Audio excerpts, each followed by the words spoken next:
درد چھوڑ دہانے مائن مکنو آکھا مائن مکنو آکھا. ایدھی اولڈ ہوم اسلام آباد میں میری ملاقات زرمینہ بی بی سے ہو گئی، جو اس لاوارث نگر میں 4 ماہ سے مقیم ہے. اس پر کیا بپتان پڑی ہے، اسی سے پوچھتے ہیں. اس وقت ابھی تو میں ہی ہوں، لیکن اس نے چھوڑ دیے، 2 زندہ ہیں، 2 مر گئی ہیں. اچھا، یعنی آپ اس کی 5ویں بیوی ہیں؟ جی ہے، 5ویں. تو میں شادیاں کرتا رہا آپ کا میاں؟ ابھی تو ویسے ہی لے کے آتا ہے، جو سی آوارہ بہت ملتی ہیں پیسے کھانے والی عورتیں. اب یہ جھگڑا ہے نا کہ ابھی میں کام نہیں کر سکتی ہوں. جب میں 7 سال اخیر بیٹا پیدا ہویا تو میرے کوئی ایسی بیماری لگ گئی. آپ کے اوپر کوئی عورت اور بھی اس نے لانے کی کوشش کی؟ کئی بار لے کے آتا ہے، اس کا کام ہی یہی ہے. میں نے نا موری میں دیکھا، جب میں نے دیکھا نا مجھے بہت تکلیف ہویا اور مجھ سے برداشت نہیں ہو سکا. میں نے کہا تم اگر بغیرت انسان، اگر تم نے یہ بغیرتی کرنی بھی ہے تو تم باہر کرو جا کے. نہیں، جو میاں آپ کا گھر میں عورت لے آیا دوسری اور آپ کے سامنے سب کچھ ہوتا رہا، اس کے بعد آپ نے گھر چھوڑا؟ جی اس کے بعد میں نے چھوڑا. وہ آگے بھی زنانیاں لے کے آتا تھا، سب کچھ کرتا تھا، گھر لے آتا تھا، گھر بھی لے کے آتا، لیکن میں اس کو یہاں سے پکڑتی تھی. مجھ میں بہت طاقت تھی اور مجھ میں بہت غیرت آتی، جذبات آ جاتا تھا. مجھ کو نہیں سمجھ آتا تھا کہ یہ میری پاؤں توڑ دے گا، میری باں توڑ دے گا.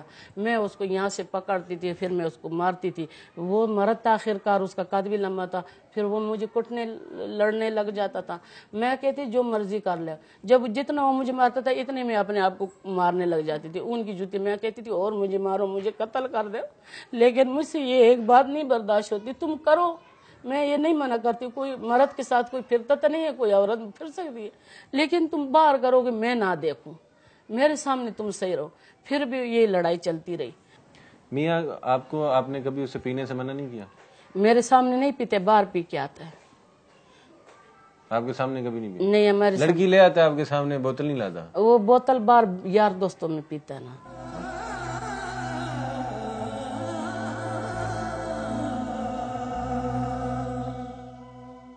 میاں کی بے راہ روی کا قصہ تو ایک دکھ تھا ہی، بیٹا باپ سے بھی 4 ہاتھ آگے نکلا.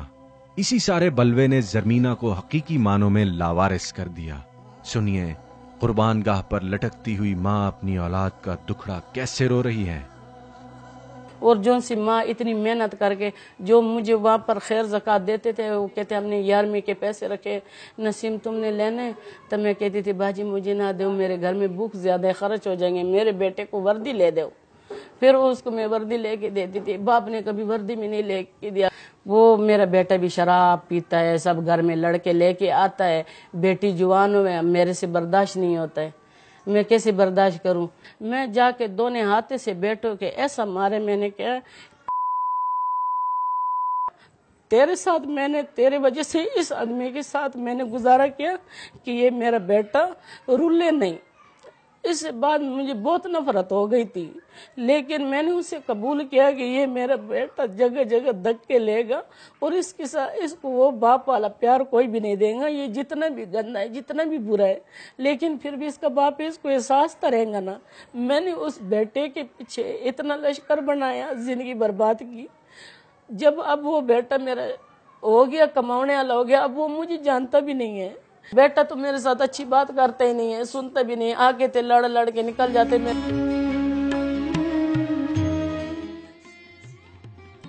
یہ تو سب کچھ زرمینہ کی زندگی میں ہو گیا، لیکن اب بے سہارا ہو کر ایدھی اولڈ ہوم میں اس کے شب و روز کیسے گزرتے ہیں وہ بھی ان سے پوچھتے ہیں. اور سرکار کو یہ مظلوم کیا کہہ رہی ہے یہ بھی پوچھتے ہیں. میرے ہاتھ سے باہر نکل گئی ہے باہر.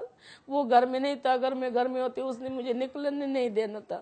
بغیر لائسنس کا پستول اس کے پاس ہے، وہ میرے اوپر رکھتا ہے کہ تم کو اس گولی سے میں اڑا دوں گا. بیٹا نہیں، آدمی میرا. میری منزل ہے کراچی کا مشہور علاقہ ملیر، جہاں ایک ہی برادری کے 14 افراد دہشت گردی کے واقعے کی نظر ہوئے. اسی محلے میں اپاہج نوجوان اور دھماکے میں آنکھیں کھو دینے والے متاثرین بھی موجود ہیں، لیکن سب سے پہلے زاہد میاں اور کشور بی بی کے گھر رکنا ہوگا جن کے 2 جوان بچے بم دھماکہ لے گیا ہے۔ میرے 2 بیٹے تھے، محمد حسن بڑے والے بیٹے کا نام تھا اور چھوٹے بیٹے کا نام محمد حسنین۔ ہر سال ہی جاتے تھے اور پرجوش طریقے سے جاتے تھے، تیاری کرتے تھے، اور یہ کہ 20-25 منٹ گزرے ہوں گے تو اس کے بعد سامنے ٹی وی رکھا ہوا تھا، ان کے ٹی وی آن تھا ان کے ہاں، تو وہاں پہ یہ سلائیڈ چل گئی کہ گاڑی پہ بم بلاسٹ ہو گیا ہے۔ یقین نہیں آیا ان ظالموں نے، ان کا کیسا شاطر دماغ ہے کہ انہوں نے بس پہ بم بلاسٹ کر دیا۔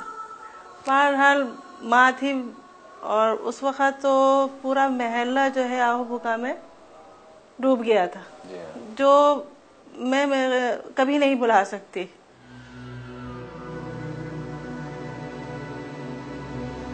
میں تو ہر وقت اس کو بد دعا دیتی ہوں۔ وہ یہ سمجھتے ہیں کہ شاید انہیں یہ سب کر کے جنت مل جائے گی۔ میں کہتی ہوں کون سا ایسا مذہب ہے جس میں کسی مسلمان کو مار کر جنت ملے؟ اب ظاہر سی بات ہے، میں یاد کرتی ہوں تو رونگٹے کھڑے ہو جاتے ہیں کہ ایک قیامت گزر گئی۔ ایک کرنے والا یہ نہیں سوچتا کہ وہ بھی تو کسی ماں کا لال ہے، کتنے گھر اس نے اجاڑ دیے۔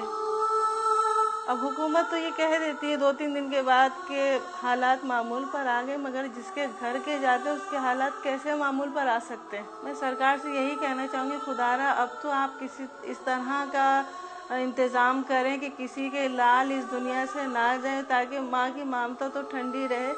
ایک ماں کیسے جیے؟ دونوں بیٹے چلے گئے اور باپ کی بھی امیدیں ساری ٹوٹ گئی ہیں، دونوں بازو ان کے ٹوٹ گئے۔